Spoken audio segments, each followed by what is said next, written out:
As the impeachment inquiry into President Trump's alleged abuses of power rolls on, Republicans in Congress are still looking to protect the president from the consequences of his action, even as a new Pew survey shows a majority of Americans, 54%, approve of the House decision to conduct an inquiry.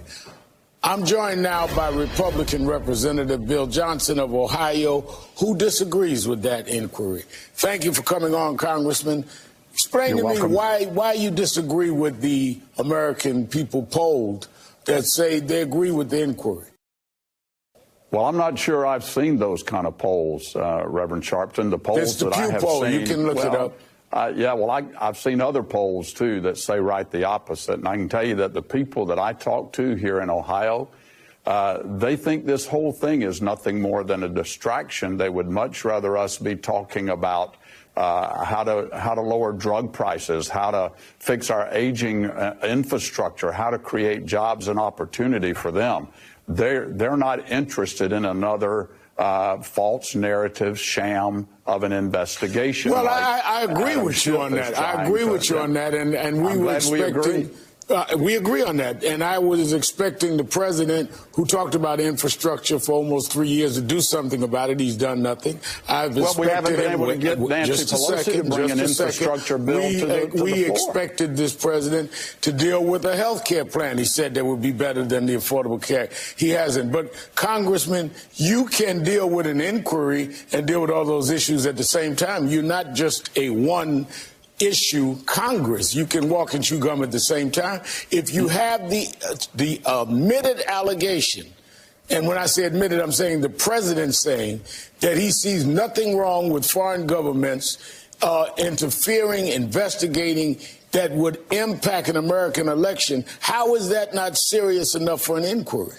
Well, are we talking about the Russian collusion delusion, or what are we talking about? Because there's been no evidence that there were actual impacts to our election. Well, let me tell you a secret. That's how come you have an impeachment inquiry, to get the evidence. If you have a president standing in the driveway of the White House saying that I hope China comes in, I hope others come in, if you have people that are in the State Department under your administration, the Republican president's administration, saying that these things have happened, how do we act like they didn't happen and that's not important? Do you think if this president in any way, shape, or form was trying to withhold monies approved by the Congress to Ukraine, military aid, saying that I want you to move on an investigation on a potential opponent of mine, are you saying that would not be something that you should at least inquire in an impeachment proceeding?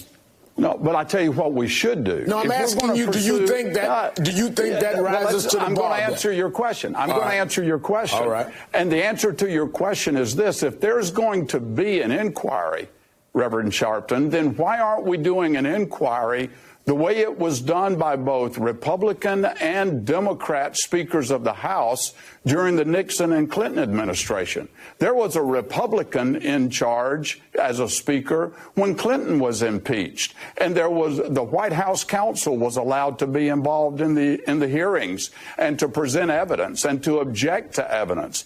During the Nixon impeachment, under a Democrat Speaker of the House, there was due process for President Nixon. The White House counsel was allowed to be there. It was not done in secret like is being done by Adam Schiff right now today.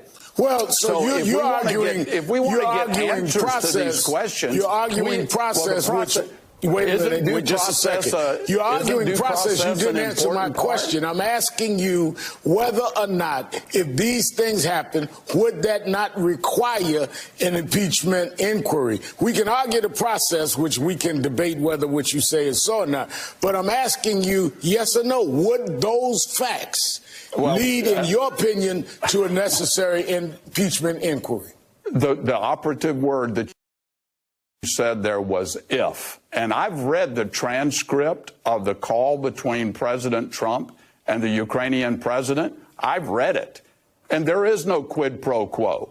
Now, we do know that Vice President Biden withheld financial aid to the Ukraine in order to launch an investigation or to get a prosecutor fired that was investigating his son. Biden has said that was because the prosecutor was not dealing with corruption. Let me ask you something else while I have you. Let me ask you something else while I have you. But Biden is not the president. We're talking about impeachment, and Biden has already explained that this president has people now in his own administration raising very serious questions. We just had Republican Congressman Francis Rooney of Florida say he supports it. So there are people that have taken the opposite view.